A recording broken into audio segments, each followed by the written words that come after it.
تو اسی لیے میرے بھائی یہ سنت طریقے اللہ کے محبوب صلی اللہ علیہ وسلم کی زندگی، صحابہ کرام رضی اللہ عنہم اجمعین کی زندگی کے مطالعہ، ان کی زندگی کے آثار، ان کی زندگی کی علامات، یہ واقعات اسی لیے ہیں کہ آج ہم دنیا میں رہ کے دنیا میں دل نہ لگائیں، دنیا میں رہ کے اپنی آخرت کو بنانے والے بن جائیں، حقیقت میں مسلمان بننے والے بن جائیں۔ ایک علاقے کا واقعہ جو ہے وہ یاد آیا جہاں پہ مسلمان اور کافر اکٹھے رہتے تھے، مسلمان اور کافر اکٹھے رہتے تھے۔ یہ ایک ایسے زمانے کا واقعہ ہے کہ مسلمانوں کی کافر بڑی عزت کرتے تھے۔ تو ایک مسلمان نوجوان باہر سے اس علاقے میں کاروبار کی نیت سے آیا، وہ کاروبار کی غرض سے آیا، کاروبار شروع کر دیا۔ چھٹی کا دن تھا، چھٹی کے دن اس نے کہا کہ چلو شکار کر لیتا ہوں۔ آج کل کے زمانے میں تو شکار بڑا کم ہو گیا ہے، پہلے بادشاہوں کے زمانے میں شکار کی کثرت ہوتی تھی، بادشاہ بھی جنگلات میں نکل جاتے تھے اپنے لاؤ لشکر کے ساتھ شکار کرنے کے لیے۔ تیر کا زمانہ ہوتا تھا، تیر سے شکار کرتے تھے۔ آج کل تو آسانی کا زمانہ ہے نا، رائفل آ گئی، پسٹل آ گیا، یہ جو ہے وہ جدید آلات ہمارے پاس، بارودی نظام آ گیا۔ تو یہ بارودی نظام کے زمانے کا جو ہے وہ وقت نہیں تھا، تو وہ نوجوان نے سوچا کہ آج چھٹی کا دن ہے، میں شکار کرتا ہوں۔ تو یہ مسلمان نوجوان شکار کرنے کی غرض سے باہر نکلا، شکار کر رہا تھا، کرتے کرتے ایک پرندے کو تیر کا نشانہ لگایا، وہ پرندے کو تیر نہ لگا اور سہون وہ تیر جو ہے وہ آگے جا کے دور ایک بچے کے جو ہے وہ سینے میں پیوست ہو گیا،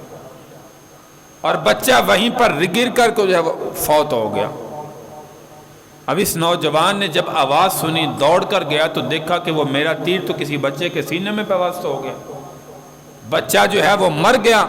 جان سے چلا گیا۔ اب یہ حقیقت میں مسلمان تھا،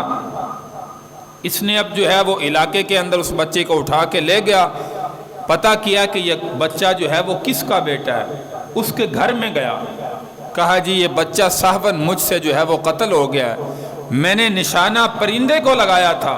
لیکن یہ تیر دور جا کر اس بچے کے سینے میں پیوست ہو گیا، اور یہ بچہ جو ہے وہ جان سے چلا گیا، مجھ سے غلطی ہو گئی، صاحباً تیر لگ گیا۔ تو ماں باپ تو ٹھنڈے تھے، لیکن جو آپ جانتے ہیں ماں باپ اگر کچھ نہ کہیں تو آس پاس کے رشتہ دار اور قبیلے کے جو ہے وہ جب اکٹھے ہوتے ہیں تو اس میں فتنہ فساد مچانے والے زیادہ ہوتے ہیں۔ وہ کہنے لگے ہمیں کیسے پتا کہ تو نے جان بوجھ کے مارا ہے کہ صاحباً مارا ہے، ہمیں تو نہیں پتا،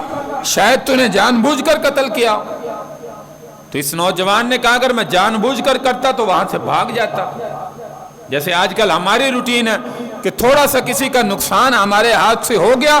آج مسلمان کی بھی کوشش ہوتی ہے میں یہاں سے بھاگ جاؤں، کسی کو پتہ نہ چلے، چاہے وہ 10 روپے 20 روپے کا نقصان کیوں نہ ہو۔ میرے بھائیوں یہ غلط بات ہے، اگر آپ سے کوئی نقصان کسی کا ہو گیا تو یاد رکھیے مسلمان ہونے کے ناطے نہیں، انسانیت کے ناطے ہمارا فرض بنتا ہے کہ اس کو بتائیں، جو اس کا نقصان ہے وہ دنیا میں پورا کر دیں۔ اگر وہ آئے نقصان دیکھ کے پتہ نہ ہو کس نے کیا ہے تو یاد رکھیے کہ یہ آخرت کے اندر اس کے دیندار جو ہے وہ ہم ہوں گے، وہ اللہ کے دربار میں تو حقیقت میں صحیح فیصلہ ہوگا، اللہ کے دربار میں وہ ہمارا گریبان پکڑیں گے کہ یا اللہ اس نے دنیا کے اندر جو ہے وہ میرا یہ فلاں نقصان کیا تھا لیکن یہ جو ہے وہ بھاگ گیا تھا۔ لیکن یہاں پہ یاد رکھے فَمَن يَعْمَلْ مِثْقَالَ ذَرَّةٍ خَيْرًا يَرَهُ وَمَن يَعْمَلْ مِثْقَالَ ذَرَّةٍ شَرًّا يَرَهُ۔ ہم کہتے ہیں جو دنیا میں چھپ کر ہم گناہ کر لیتے ہیں، چھپ کر کوئی نقصان کسی کا کر دیتے ہیں، شاید کسی کو پتہ ہی نہیں، حقیقت میں انسان کو تو پتہ نہیں چلا جس کا کیا ہے، لیکن یاد رکھیے وہ اللہ کی ذات ہمیں ہر حال میں دیکھنے والی ہے۔ آخرت میں جو فیصلہ ہوگا اللہ کے دربار میں، وہ اللہ کے دربار میں ہوگا، کسی انسان کے دربار میں نہیں ہوگا۔ اللہ سے کوئی چیز چھپی ہوئی نہیں ہے، کیونکہ ان اللہ عالم غیب السماوات والارض واعلم ما تبدون وما کنتم تکتمون۔ اللہ کہتے ہیں کہ بے شک اللہ ہے جو آسمان و زمین کا غیب جانتا ہے، وَأَعْلَمُ مَا تُبْدُونَ وَمَا كُنْتُمْ تَكْتُمُونَ، فرمایا جو کچھ تم دنیا میں مجھ سے چھپاتے ہو یا لوگوں سے چھپاتے ہو اور جو ظاہری اعمال کرتے ہو، اللہ فرماتے ہیں وَأَعْلَمُ، میں ہر چیز کو جاننے والا ہوں۔ تو اللہ کے سامنے جب کوئی چھپی ہوئی چیز نہیں ہے تو دنیا میں جو میں نے بتایا کہ کسی کا نقصان کر دیا، ہم چھپ گئے، بھاگ گئے، چلے گئے، تو یاد رکھیے اللہ آخرت میں کھڑا کر دے گا اور ہمارا گریبان ہوگا، جس کا کچھ نقصان رتی برابر بھی کیا اس کا ہاتھ ہوگا، ہمارا گریبان ہوگا۔ تو اب جو ہے وہ رشتہ داروں نے کہا نہیں جو ہمیں تو پتہ ہی نہیں ہے، سہون کیا ہے، آمدن کیا ہے، جان بوجھ کر کیا کہ بھول کر کیا، لہذا قاضی کی عدالت میں لے گئے۔ اب قاضی نے جب جو ہے یہ معاملہ سنا تو قاضی نے جو ہے وہ قید کے اندر ڈال دیا۔ رشتہ داروں نے کہا یا تو دیت ہوتی ہے یا جو ہے قصاص ہوتا ہے۔ یا ایھا الذین آمنوا کتب علیکم القصاص فی القتل الحر بالحر والعبد بالعبد والانثى بالانثى۔ آج ہمارے معاملات میں تو انصاف نہیں ہے نا، قانونی طور پر بھی انصاف نہیں ہے۔ کسی نے قتل کر دیا، وہ پکڑا بھی گیا تو سالوں سال جو ہے وہ کیس چلتے رہتے ہیں، تاریخیں ڈلتی رہتی ہیں، کوئی فیصلہ نہیں ہوتا، حتیٰ کہ ایک دن آتا ہے کہ وہ پیسے لے کے جو ہے وہ چھوٹ جاتا ہے۔ اسلامی فیصلہ، شریعت کا فیصلہ، اسی لیے دعا گو ہیں اللہ کرے اسلامی نظام ہمارے ملک پاکستان کے اندر اللہ کرے زندگی میں لاگو ہو جائے۔ یہ ہے اسلامی قانون میرے بھائی، اللہ کا بنایا ہوا قانون، پیارے پیغمبر صلی اللہ علیہ وسلم کا نافذ کردہ قانون۔ اے ایمان والو، تم پر قصاص فرض کیا گیا ہے۔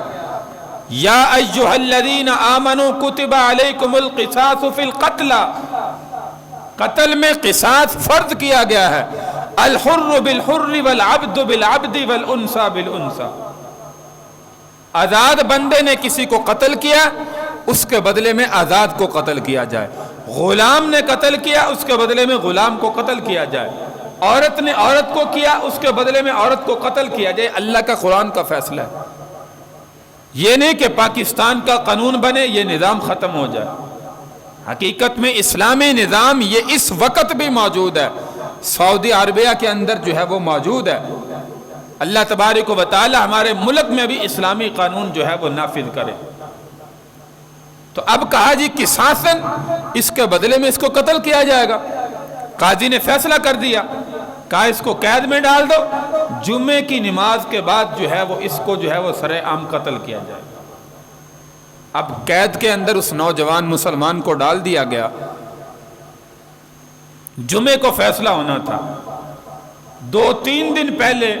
جمعے میں ابھی موجود تھے، جو اس کا سپریڈنٹ جیلر تھا وہ عیسائی تھا۔ اس نوجوان نے کہا کہ میں تو اپنے علاقے میں پیچھے کسی کو پتہ بھی نہیں ہے، مجھے تو جمعے کو پھانسی ہونی ہے، تو لہذا تمہاری مہربانی مجھے صرف یہ 2-3 دن جو جمعے میں باقی ہیں مجھے اتنی جو ہے وہ چھٹی دے دو اور یہاں سے رخصت دے دو اپنی ذمہ داری پہ، اور میں مسلمان ہوں۔ جب کہا نا میں مسلمان ہوں، عیسائی نے بھی کہا کہ یہ وعدے کا پکا ہوگا کیونکہ مسلمان ہے۔ اس وقت میں مسلمانوں کی عہد کی بڑی پاسداری ہوتی تھی، بڑے پکے ہوتے تھے، تو عیسائی نے کہا ٹھیک ہے اگر تو مسلمان ہے تو میں تجھے چھوڑ دیتا ہوں۔ اپنی ذمہ داری پہ جیلر نے اس کو رہا کر دیا، قتل کا ملزم، اور اپنی ذمہ داری پہ عیسائی جیلر نے اس کو جو ہے وہ رہا کر دیا۔ اب وہ نوجوان اپنے گھر میں گیا، کسی کی امانتیں سپرد کرنی تھی، کسی کے جو کہ ذمہ کام تھے دنیا کا معاملہ صاف کرنے کے لیے۔ آج جو معاملہ ہم جو ہے وہ صاف نہیں کرتے، کسی کے پیسے دینے ہم کہتے ہیں ابھی تو بڑی زندگی پڑی ہے دے دیں گے، ہیں بھی تو نہیں دیتے، دے دیں گے ابھی تو بڑی زندگی پڑی ہے، ابھی تو میری فلاں ضرورت ہے وہ پوری کر لو اس کے بعد اس کو دے دیں گے،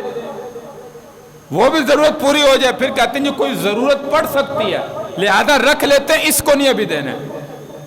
وہ بیچارہ چاہے روزانہ چکر لگا لگا کے تھک جائے، جس کا قرض دینا خدا را حقوق العباد کا معاملہ دنیا میں اپنی زندگی میں کلیئر کرے، ختم کریں، ورنہ یہ نہ ہو ہمارا جنازہ سامنے پڑا ہو اور دینے والا کوئی نہ ہو، آخرت میں اللہ کے دربار میں ہمارا گریبان جو ہے وہ نہ پکڑا جائے۔ اب یہ جمعے کا دن ہوا، جمعے کی نماز کے بعد قاضی فیصلہ کرتا رہا جن جن کے فیصلے کرنے تھے۔ آخر میں جب فیصلہ کرنے کا اس کا وقت آیا تو کہا کہ ملزم کو پیش کیا جائے۔ جیلر سامنے آ گیا، اس نے کہا جی میں نے اپنی ذمہ داری پہ چھوڑا تھا، لہذا اس نے کہا تھا میں جمعے کی نماز سے پہلے آ جاؤں گا، اور اس نے کہا تھا میں مسلمان ہوں، اور مسلمان کا آپ جانتے کہ بڑی پاسداری ہے، عہد کی وفا کرتے ہیں۔ تو اب لہذا قاضی نے کہا کہ بھائی اس کے وہ تو آیا نہیں، اب اس کے بدلے تمہیں جو ہے وہ قتل کیا جائے گا۔ اب اس بچہ جو قتل ہوا تھا اس کی برادری کے کہنے لگے کہ یہ تو معاملہ بڑا غلط ہو گیا، ہمارا بچہ بھی عیسائی تھا وہ بھی قتل ہو گیا، اب دوسرا بندہ جو جیلر ہے وہ بھی عیسائی ہے، ہمارا دوسرا بندہ قتل ہو جائے گا، یہ تو ناانصافی والی بات ہے۔ حتیٰ کہ یہ گفتگو چل رہی تھی تو دور سے ایک نوجوان جو ہے وہ دوڑتا ہوا دکھائی دیا۔ لوگوں نے کہا جی ابھی رک جائیں، فیصلہ نہ کریں، اس کو قتل نہ کریں، ہو سکتا ہے یہ نوجوان وہی ہو۔ جب وہ دوڑتا ہوا دور سے آیا، تھکا ہوا، پسینے سے شرابور، تو آ کر وہاں پر کچھ سانس لیا، لوگوں نے پانی پیش کیا، کہا جی اتنی دیر کیسے ہوگی؟ اس نے آ کے پہلے تو معذرت کی، عیسائی جیلر کو کہا جی میں تجھ سے معافی چاہتا ہوں،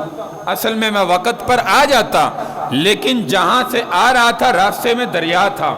اور اس میں طغیانی تھی، مجھے کشتی آنے کے لیے نہیں ملی، اس وجہ سے میں تاخیر سے پہنچا ہوں، میں اپنے وعدے کا پکا ہوں، میں نے کہا تھا میں مسلمان ہوں، لہذا میں وقت پر نہیں پہنچے تو تاخیر سے پہنچ گیا ہوں۔ پچھلا اپنا سارا معاملہ حقوق العباد کا صاف کرنے کے لیے گیا تھا، وہ کر کے پھر جو ہے وہ تمہارے سامنے پیش ہو گیا۔